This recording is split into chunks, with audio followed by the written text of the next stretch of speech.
বর্ষাকাল মানেই ইলিশ মাছ, আর তাই ইলিশ মাছ অনেক রকম নিয়ে চলে এসেছি। বড় ইলিশ, ছোট ইলিশ, বিভিন্ন রকমের ইলিশ নিয়ে এসেছি বাজার থেকে কিনে।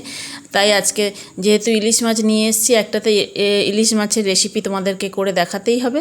তাই ইলিশ মাছগুলো প্রথমে আগে কেটে নিয়ে তারপরে তোমাদের সামনে আসছি। যে ইলিশ মাছগুলো সব কেটে নিয়েছি, কেটে নিয়ে নুন হলুদ মাখিয়ে নিয়েছি। এর মধ্যে কয়েকটা পিস নিয়েই করব ইলিশ ভাপা। চলো ইলিশ মাছ, তার সঙ্গে তো মাছের ডিম তো বেরিয়েইছে। এই যে এখানে ইলিশ মাছ নিয়ে নিয়েছি কয়েকটা পিস, এই যে তার সঙ্গে একটু মাছের ডিম নিয়ে নিয়েছি। আর ওই সাইডে যে তেলটা রয়েছে ওটা তো দেবো না, ওটা অন্য একটা সবজির জন্য করব, এটা রাখা আছে। আর তার সঙ্গে নিয়েছি একটু সর্ষে আর কাঁচা লঙ্কা।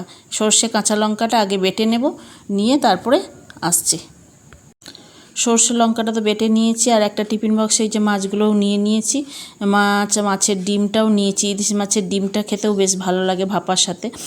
আর এই যে সর্ষে লঙ্কা একসঙ্গে মিষ্টি, তার সঙ্গে কিছু নুন তো দিতেই হবে, আর কিছু মশলা গুঁড়ো দিতে হবে, গুঁড়ো লঙ্কা, গুঁড়ো হলুদ।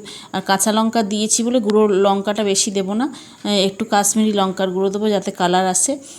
আর তার সঙ্গে দিতে হবে সর্ষের তেল, কাঁচা সর্ষের তেল দেবো। আর বাড়িতে পাতা টক দই ছিল, টক দইটা দিয়ে একটুখানি সুন্দর করে ভালো করে ম্যারিনেশন করে রাখবো, কারণ টক দই দিয়ে ভাপা খেতে খুব ভালো লাগে। তোমরাও বাড়িতে টক দই দিয়ে ভাপা করে খেয়ে দেখবে, খুব সুন্দর টেস্টফুল হয়।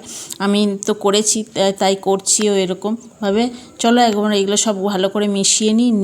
একটু কাঁচা সর্ষের তেল দিয়ে নিচ্ছি, আর কাঁচা সর্ষের তেলের ঝাঁঝটাতে বেশ মাছটা ঝাঁঝ হবে, বেশ ভালো লাগে একটু বেশ ঝাল হলে। আর এই যে ভালো করে মশলাটা মাখিয়ে নিয়েছি, মাখিয়ে নিয়ে এই যে আমার হাতটা ধুয়েই, ওই জন্যে সামান্য অল্প জল দেবো, বেশি জল দেবো না। বেশি জল দিলে আবার কৌটোটা থেকে জলটা বেরিয়ে যাবে।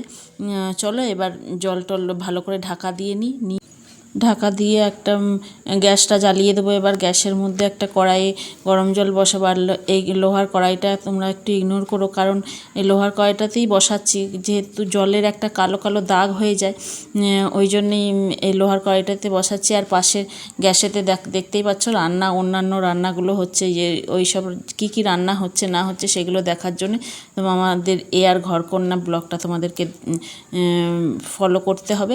আর এই যে জলটা গরম হয়ে গেছে, হয়ে যাওয়ার পরে আমি একটা স্ট্যান্ড দিয়ে দিয়েছিলাম, স্ট্যান্ডের উপরে বসিয়ে 10 মিনিট ফুটিয়ে নিয়েছি ঢাকা দিয়ে। এই যে আমাদের একবারে ইলিশ ভাপা সুন্দর রেডি।